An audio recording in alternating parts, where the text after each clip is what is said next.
tayong MAIP, meron tayong AIX, meron tayong TUPAD, meron pang AKAP yata, ma'am. May AKAP.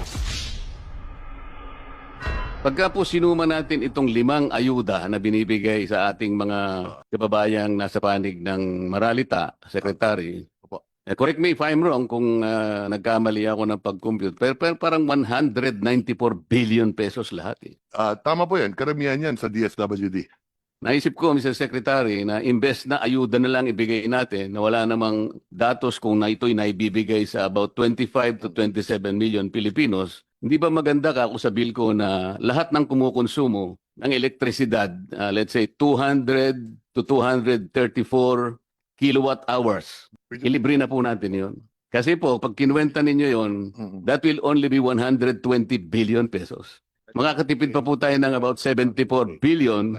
Pagkatapos ipamimigay bilang ayuda, wala namang guidelines. Libre. Mas mabuti pa yata, mas practical, na ibigay na lang natin na parang subsidy sa kanila. Siguradong mapupunta sa kanila, walang corruption, wala pang magpapasikat na politiko na akala mo galing sa kanila. Oo. Kaya ako binanggit ito, ako sang-ayon ako na dapat patuparin natin to at kung kinakailangan, i-adjust natin na mas mataas. Ngayon, akala ko kasi kukontra ka kanina, Hindi, Secretary. sang-ayon nga ako eh. At dadagdagan mo pa pala.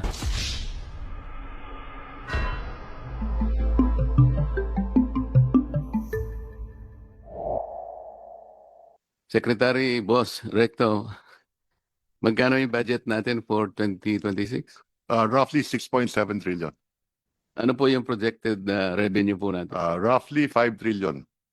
That's why you said we are expecting a deficit of 1.6 trillion pesos for More or less. next Cash year. deficit. Cash, yes. gas. Yes. And that will mean 133 billion per month, 4.4 billion per day Yes. na uutangin natin, That is correct. or 185 million pesos per hour. That is correct. Nakakatakot, di ba? Totoo po yun. Pero sabi mo kanina, wag tayong mag-alala kasi alam nyo, nasa ano pa naman ito eh. Correct. Manageable, sabi mo kanina. For as long as we grow faster than the debt, if the economy grows faster than the debt, then we outgrow the debt and we pay down the debt. That is the problem. Ang masama, if the debt is growing faster than the economy. Yun nga eh. Yes, sir. At ano na yung outstanding debt natin sa ngayon? Roughly 17 trillion. 17 trillion, what is the debt to GDP ratio? 61% because the economy is roughly 28 trillion. But that's one benchmark. There's another benchmark, yung general government debt. Doon naman, mga 57% lang tayo. At katulad nung nabanggit ko kanina sa presentation ko, meron naman tayong upgrade sa ating mga rating agencies dahil nakikita nila na the economy is still growing faster than the rate of our debt. Kasi ang Ang mahalaga, we reduce the deficit over time. yung aking mga kaibigan na mga pessimists, sabi nila, alam mo, yung comfortable na ratio is 60%. Ngayon, Tama po yun. Nung araw, na-breach mo na yung ano parang lumampas na tayo. depende yan kung ano ang debt mo. Katulad nung nabanggit ko kanina, 70% of our debt is domestic. Hindi, 69% ang sinabi mo kanina. 69, 70%, roughly Okay, 70%, yes. Kasi tinatandaan ko lahat ng sinasabi mo. Tama Boss, po yan. Tama po yan. Ganito So, 69% ang Okay. domestic. Ang sabi mo kanina, pumaya pa tayo because, ang domestic natin ay 69%. At Correct. lahat naman ng yan ay napupunta na dagdag na kita ng ating mga kababayan. Utang natin sa ating sarili. Tama po yan. Yes, sir. Ang problema, kamukha nung napapatunayan sa aming mga pagbubungkal nitong mga flood control, mukhang yung mga ibang nauutang natin na ito nga ay naitatawid natin sa mga projects, lalo na yung flood control. Kahapon lang na naka-establish na kami ng 2 na ghost projects. Ang totoo niyan, binubungkal namin, there are about 60 potential flood control projects na ghost. So, kasama dito ay itong 69% hindi bumabalik sa kita kasi puro ghost ang nangyayari. Ito yung nakakatakot, Secretary. I agree with you. At katulad nung nabanggit ko kanina, we have to grow faster than the debt. So halimbawa, kung yung flood control yan, nagastos ang tama yan, mahigit 200,000 trabaho na ibigay sa ating mga kababayan. At siguro yung ekonomiya natin hindi lang lumago ng 5.7% o 5.9% in the last 3 years on the average, kundi mas higit pa. So nakakalungkot talaga itong problema sa flood control. At siguro, meron din akong gustong kung mamarapatin po ninyo, maybe I can show you one slide dahil baka makatulong sa ating committee. Maybe I can show the DPWH slide. Meron akong slide na nakita at tayo naman matagal na rin tayo sa Kongreso at sa Senado at siguro ito makakapagbigay ng konting kaalaman kung bakit siguro lumaki yung flood control projects. Can we Flood control. The DPWH. Yeah. Can we flash the DPWH slide? Sana ito makatulong ito. Kung titignan ninyo itong slide na to. Condition of Philippine Road Network. Tignan nyo yung October to 16, 2024. Yung national road natin, kung titignan ninyo, total kilometers, Sa 35,000. flood control na lang kasi, flood control lang sinasabi. Hindi, precisely my point. Tignan ninyo, national road, 99.1% tapos na. Tignan yung national bridges, 99.9% tapos na. So kung tapos na lahat ito, pero kita mo yung local roads, yan ang may malaking problema. So nangyari, linipat, kasi gawa na yung mga national road, napunta sa flood control as part of the core mandate ng DPWH. Kaya kung akong tatanungin, kulang tayo sa classroom, kulang tayo sa hospital, kulang tayo sa local roads. So siguro, at siguro kulang na rin tayo sa national. Baka kailangan dagdagan din natin yung national road. Pero wala akong nakikitang data tungkol sa flood control. Opo. Salamat po sa karagdagang karunungan, Secretary. Salamat po. Babalikan po natin yan kasi Opo. pagdating na ng pagtatanong ko kay Secretary ng TBM, Mm-mm. madadaanan natin yan. Opo. Yun pong 6.7 trillion na budget. Ilang porsyento po yun ng ating projected GDP? About 22.5%. Yeah. Roughly, 7.5. Thereabouts, no? Can you see it? Ito yung disbursement. 22%? 22%. Where is it? Oh, this is 21.5? the disbursement, 22%. Yeah. That's 22%. Yes. Yeah, the disbursement is 21.5. And what is our projected GDP? About 30 trillion. 30 trillion, more or less, yes. So we need to grow by how much in order to achieve this? If the deficit will grow by 5.5% this year and the economy grows by, in real terms, by 5.5%, then equal lang. If the But we need to overtake, That's kasi correct. dapat mas mabilis ang growth Correct. natin sa economy. So Correct. what should be the growth?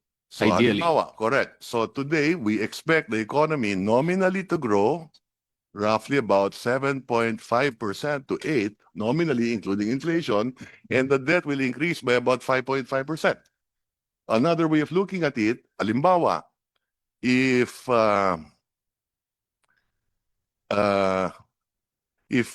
interest rates are at 6%, pag umutang ka, and inflation is at 3%, your real cost of money is 3%.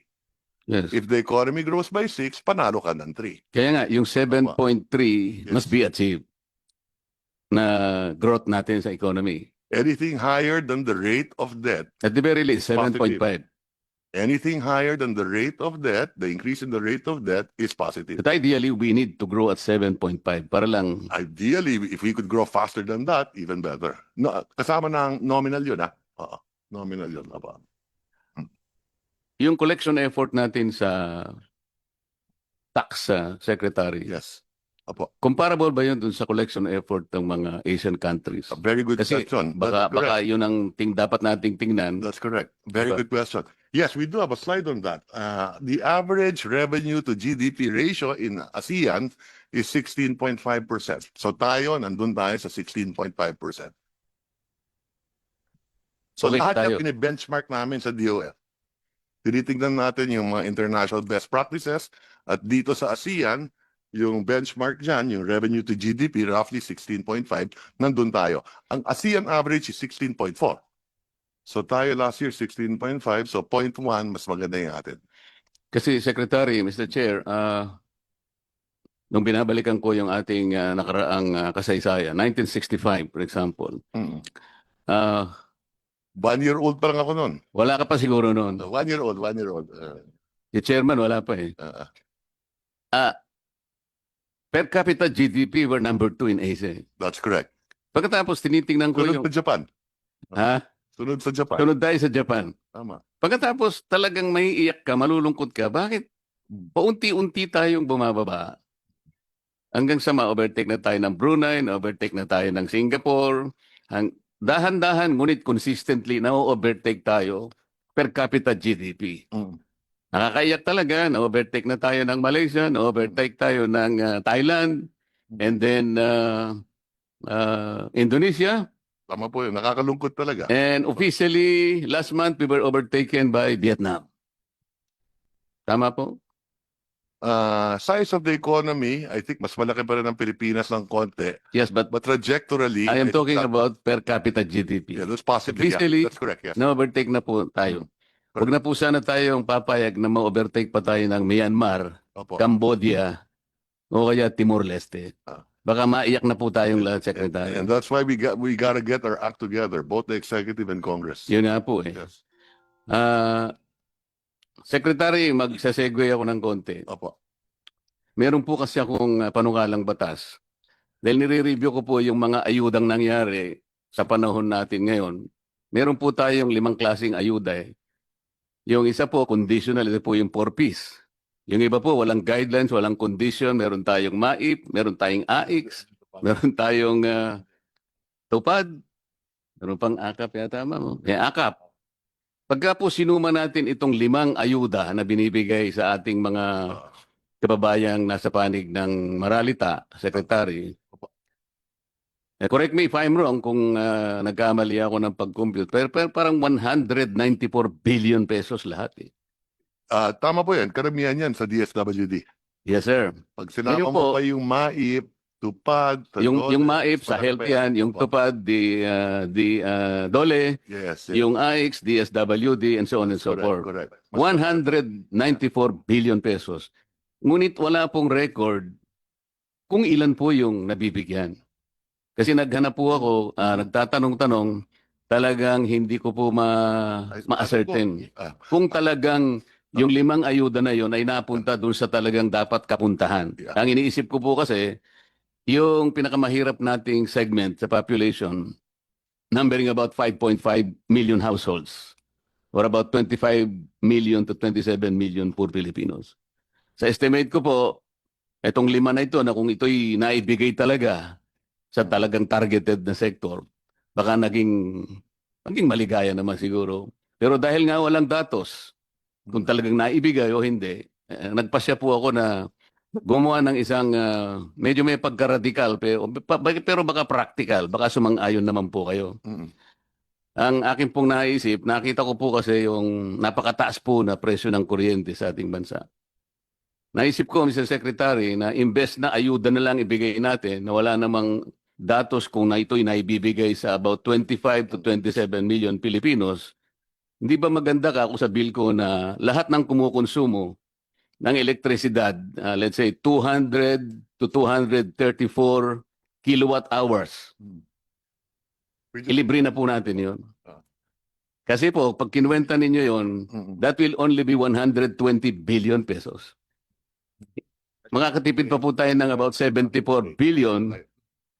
Ito sigurado pong nasa kanila, direkta na nating may bibigay. Kesa naman sa kolektahin po natin, pagkatapos ipamimigay bilang ayuda, wala namang guidelines. Libre. Hindi po ba practical yun? Ang pagkaalam ko, meron pong data ang DSWD kung ilan yung natutulungan ng 4Ps. Yung 4Ps po, walang masyadong problema doon. Correct. Sapagkat conditional po yun. Correct. At So, yan po merong guidelines. Correct. So, Pero pagka yung MAIP na po, yung AIX, yung tupad, lalo na po yung AKAP, talaga pong wala na yun. yung pagkaalam ko, may data yan, ang 4Ps, no? Ang pagkaalam ko, kung talagang titignan nila na mabuti, meron din data ang DSWD sa AIX. So, meron pong data sa papel. Pero pag nagtanong po kayo on the ground, sapagkat lalong-lalo na po nung panahon ng eleksyon na po ako'y nagtatanong, Oo. talagang sinusuyod ko. Kung minsan po ang audience is about 40,000 to 50,000 people. Mm, Talaga pong tatanungin ko, sino po ang nakatanggap? Wala pong sumasagot eh. mm, So kailangan pong ma-check. Kaya ko nasabi na mas mabuti pa yata, mas practical, Oh. na ibigay na lang natin na parang subsidy sa kanila. Siguradong mapupunta sa kanila, walang corruption, wala pang magpapasikat na politiko na akala mo galing sa kanila. Ang alam ko rin, doon sa Lifeline subsidy, meron tayong pagka below 100 kilowatt hours ang gamit mo, Hindi po, Meron- 20 kilowatt hours lang ang nasa lifeline po. ulitin ko lang. Hindi po 120. Yeah, ulitin ko lang. Pagka 71 to 100 kilowatt hours, may diskwento ng 20%. Pag 0 to 20 kilowatt hours, 100% libre. Pagka 21 to 50, 50%. Pagka 51 to 70 kilowatt hours, 35%. Kabisado ko po yung secretary, laderize po yan. Okay. Katapos-tapusan po, ang lifeline, Yes. 20 kilowatt hours. That's Parang ang isang bahay nagsindi ng ilaw isang araw, yung 29 days, hindi na siya Pero gagamit. ang pagkaalam ko dito, hindi napapatupad to. Hindi nga po. Kaya nga, ang gusto ko lang pong sagutin ninyo, mas practical po ba yung iniisip ko na invest na po ayuda na wala